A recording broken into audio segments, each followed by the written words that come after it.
আসসালামু আলাইকুম, welcome to regal cuisine.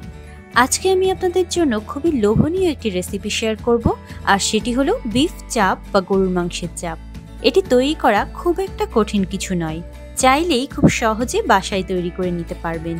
তো চলুন আমি কিভাবে এই বিফ চাপ তৈরি করেছি সেটি আপনাদের সাথে শেয়ার করি।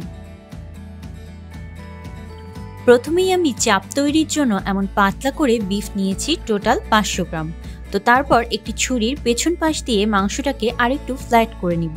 চাইলে এই কাজটি আপনারা কিচেন হ্যামার বা শিলের নোড়া দিয়েও করতে পারেন, তবে সাবধানে করতে হবে যাতে মাংস ছাড়িয়ে না যায়।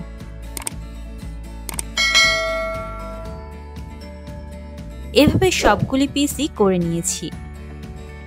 তারপর এগুলি ম্যারিনেশনের জন্য একটি পাত্রে 1/3 কাপ টক দই নিয়ে নিলাম। এটি মাংসকে নরম করবে। তারপর আদা বাটা দিচ্ছি 1.5 টেবিল চামচ, রসুন বাটা দিচ্ছি 1.5 টেবিল চামচ, শুকনা মরিচের গুঁড়া 1 অথবা 1.5 টেবিল চামচ স্বাদ অনুযায়ী দিয়ে নেবেন। আর দিলাম গরম মশলার গুঁড়া 1 চা চামচ, কাবাব মশলা দিলাম 1.5 চা চামচ। তারপর দিচ্ছি 1 চা চামচ হলুদ সরিষার গুঁড়া। এখানে বাটাও দিতে পারেন, তবে কালো সরিষা দিবেন না, কারণ তাতে ঝাঁঝ বেশি থাকে। লবণ স্বাদ মতো দিচ্ছি, 1 টেবিল চামচের মতো হবে। তারপর দিচ্ছি ভিনেগার 1/2 টেবিল চামচ। এখানে লেবুর রসও দিতে পারেন। 2 টেবিল চামচ সয়া সস দিচ্ছি। 2 টেবিল চামচ সরিষার তেল দিয়ে দিলাম।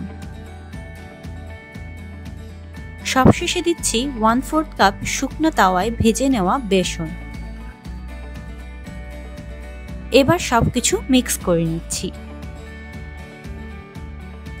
সব মিক্স করা হয়ে গেলে একটি একটি করে মাংসের পিস মশলায় মাখিয়ে নিয়ে অন্য পাত্রে রাখবো, তাহলে মশলা মাখাতে সুবিধা হবে।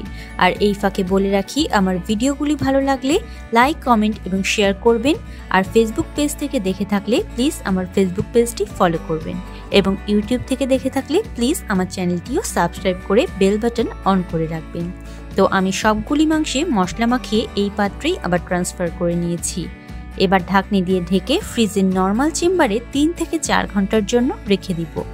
সময় কম থাকলে কমপক্ষে 1 অথবা 1.5 ঘন্টা রাখতে হবে। 4 ঘন্টা পর আমি ফ্রিজ থেকে ম্যারিনেট করা মাংস বের করে এনেছি। তারপর মশলার সাথে মাংসগুলি আবার একটু মাখিয়ে নিচ্ছি।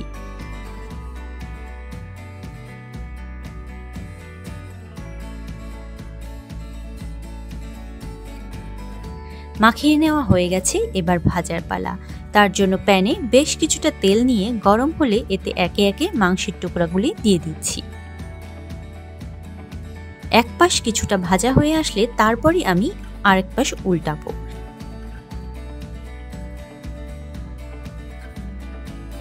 কিছুক্ষণ পর আমি চাপগুলি উল্টে দিচ্ছি।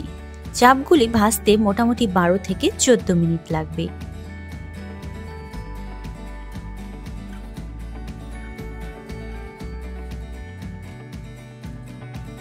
চাপগুলি ভাজা হয়ে গেছে, এবার আমি সবগুলি তেল ঝরিয়ে তুলে লুচির সাথে সার্ভ করে নিব।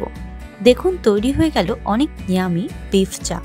তো কেমন লাগলো আমার আজকের রেসিপি কমেন্টের মাধ্যমে জানাবেন।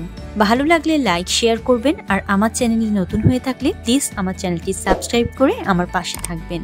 তো সবার সুস্থতা কামনা করে আজকের মতো বিদায় নিচ্ছি। আল্লাহ হাফেজ।